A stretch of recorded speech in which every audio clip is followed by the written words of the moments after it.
नमस्कार, आप देख रहे हैं 9 भारत समाचार। नमस्कार, आप देख रहे हैं नव भारत समाचार। मैं हूं नेहा राठी। आइए देखते हैं आज की बड़ी खबर। देहरादून के सैलाकुई में शैक्षणिक सत्र की शुरुआत के साथ ही छात्रों के उज्जवल भविष्य और उनकी सुरक्षा को लेकर एक सराहनीय पहल देखने को मिल रही।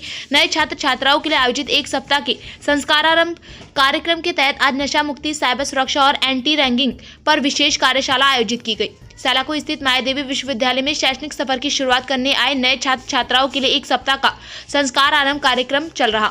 इसी कड़ी में आज PPS retired officer welfare association Uttarakhand के सहयोग से एक विशेष सत्र आयोजित किया गया। इसमें साइबर पुलिस और स्थानीय पुलिस के अधिकारियों ने शिरकत की। कार्यक्रम के दौरान विशेषज्ञों ने छात्रों को साइबर ठगी के बढ़ते खतरों और सोशल मीडिया के सुरक्षित इस्तेमाल के बारे में विस्तार से जानकारी दी। साथ ही एंटी रैगिंग को लेकर कड़ा संदेश देते हुए अधिकारियों ने छात्रों से कहा कि वे किसी भी तरह के दबाव या रैगिंग से न डरें और निडर होकर प्रशासन को सूचित करें। साथ ही नशा मुक्ति को लेकर भी विशेष रूप से चर्चा करते हुए नशे से दूर रहने को लेकर जागरूक किया गया। पहले तो बहुत बहुत नमस्कार। आप लोगों का सबका माया देवी यूनिवर्सिटी में बहुत बहुत स्वागत है। हमारा 2026-27 बैच आ गया है, तो हमारा 2 दिन से इंडक्शन प्रोग्राम चला हुआ है। तो उसमें हम लोग बहुत सारे कल्चरल प्रोग्राम्स कराते हैं। हम लोग गेस्ट स्पीकर्स को बुलाया जिन्होंने स्टार्टअप पे, एंटरप्रेन्योरशिप के ऊपर उनको एलैबोरेट सेशन दिया। साथ के साथ हमने उनके साथ इंटरेक्टिव एक्टिविटीज और गेम्स भी करे। आज 21 है और हम लोगों ने आज जो सेशन है हमारा बेसिकली फोकस जो करता है वो एंटी ड्रग्स, साइबर क्राइम्स के ऊपर करता है, जिसपे बहुत डिटेल लेक्चर दिए गए थे। और हमारे साथ 2 ऐसे भी लोग थे जिन्होंने पूरी अपनी जर्नी बताई है, क्योंकि पहले ड्रग एडिक्ट से फिर उन्होंने कैसे ड्रग्स को छोड़ा, कैसे वो इंडल्ज हुए ड्रग्स में और कैसे वो बाहर आए उससे। तो इस कहानी को सुनकर बच्चे बहुत प्रेरित हुए और उनका बहुत बहुत धन्यवाद भी करा कि वो लोग आए हमारे यहाँ, क्योंकि ऐसी चीजें लोग शेयर नहीं करते हैं।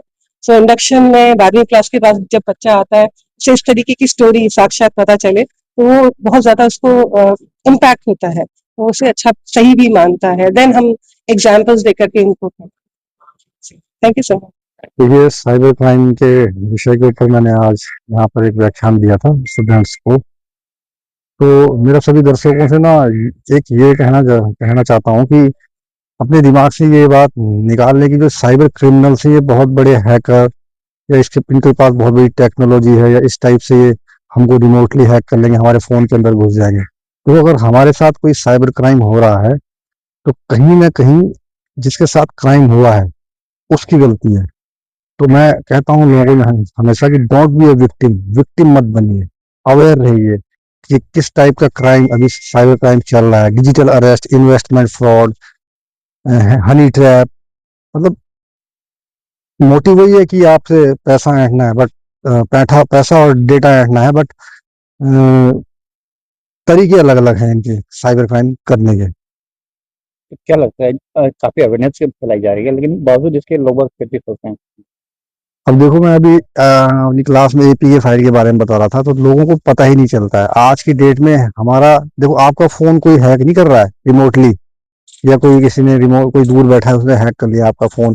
कई लोगों को पता ही नहीं है कि हमारे फोन में व्हाट्सएप से या किसी भी सोशल मीडिया, टेलीग्राम हो गया, किसी भी माध्यम से हमारे कोई एप्लीकेशन आती है एपीके फाइल, और हम उसको क्या कर लेते हैं, डाउनलोड कर लेते हैं। और डाउनलोड करने का मतलब है कि एपीके फाइल आपने जैसे ही डाउनलोड करी, आपने उसको सारी परमिशन दे दी फोन्स की। तो आपने अब ये बताइए कि आपको हैक किसने किया, उस फॉरेस्टर ने किया है कि आपने स्वयं को खुद हैक किया है? तो इन चीजों के बारे में जानकारी नहीं। हम बताते हैं कि अनवांटेड लिंक्स हो गए, खासकर एपीके जो फाइल होती है ये आपके डेटा को चुराने के लिए होती है। इन फाइल पे कभी भी क्लिक नहीं करना चाहिए। जो भी व्यक्ति अगर कोई कह रहा है कि मेरा फोन हैक हो गया या मेरे साथ ऐसी प्रॉब्लम आ रही है, तो 100% अपने फोन में फाइल्स के अंदर जाके डाउनलोडिंग में एक बार चेक करें कि कोई जाने अनजाने में कोई एपीके तो वहां नहीं है जिसको आप अपना डेटा शेयर दे रहे हो। युवाओं के लिए क्या संदेश देना चाहोगे? थोड़ा इससे बचना कैसे है, किस तरह दूरी बनाएंगे? देखिए, ये साइबर क्राइम है विश्वास का खेल। जो भी फ्रॉडस्टर है वो आपको विश्वास में लेके आपके साथ फ्रॉड करता है। तो आप बिल्कुल भी किसी पर एकदम से विश्वास न करें, पहले उस चीज को क्या कर लें, आइडेंटिफाई कर लें सही से, और बिना सोचे समझे पहले सोचें देन क्लिक करें कि मुझे इस पर क्लिक करना है कि नहीं करना है। अगर आप अवेयर नहीं है तो किसी और से पूछें कि भाई ये कुछ आया है, ये फाइल है, ये फाइल क्या है। और लोग किसी पूछना ही नहीं चाहते या अवेयर होना ही नहीं चाहते हैं।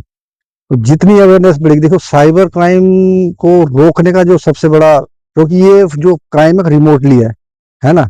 जिसने आपके साथ क्राइम किया है वो यहाँ पे ऐसा नहीं कि देहरादून में घंटा घर में बैठा हुआ है, कोई वेस्ट बंगाल में है, किसी की लोकेशन बिहार में आ रही है, अब क्या करेंगे बताओ। तो इससे बचने का यही तरीका है कि अवेयरनेस, किसी के साथ कोई शेयर नहीं करनी कोई चीज। हम बताते हैं ओटीपी शेयर नहीं करना चाहिए, किसी क्यूआर लिंक को आप स्कैन नहीं करना चाहिए। ये बात मान लीजिए कि क्यूआर के फ्रॉड हमारे पास बहुत आते हैं। आप कोई भी क्यूआर अगर स्कैन कर रहे हो, चाहे आपने दिया है या किसी फ्रॉडस्टर ने दिया है, पैसा आपका ही जाना है। ये बात आप समझ लीजिए कि कोई अगर स्कैन करोगे तो पैसा आपका ही जाना है। वो लोग कहते हैं कि क्यूआर कोड स्कैन कर लीजिए, आपके अकाउंट में क्या आ जाएगा, पैसा आ जाएगा। तो ये विश्वास का खेल है, फेथ बनाया जाता है, लोगों को इमोशनल के साथ खेला जाता है। जैसे हनी ट्रैप वाले केसेस हैं, लोगों के इमोशन के साथ खेला जाता है, उनके साथ एक रिश्ता बना लिया जाता है, और एक ऐसा रिश्ता बना लिया जाता है कि मतलब एक दूसरे को आपने देखा नहीं, जाना नहीं, आप 2-3 महीने से किसी से बात कर रहे हो और इसको आप अपने परिवार से भी ज्यादा ऊपर का दर्जा दे देते हैं कई लोग, और फिर उनके बातों में आके फंस जाते हैं। क्या नाम होता है, क्या पता? मैं सर SI राजीव सिंहवाल, और वर्तमान में cyber crime police station Dehradun में पोस्टेड हूँ।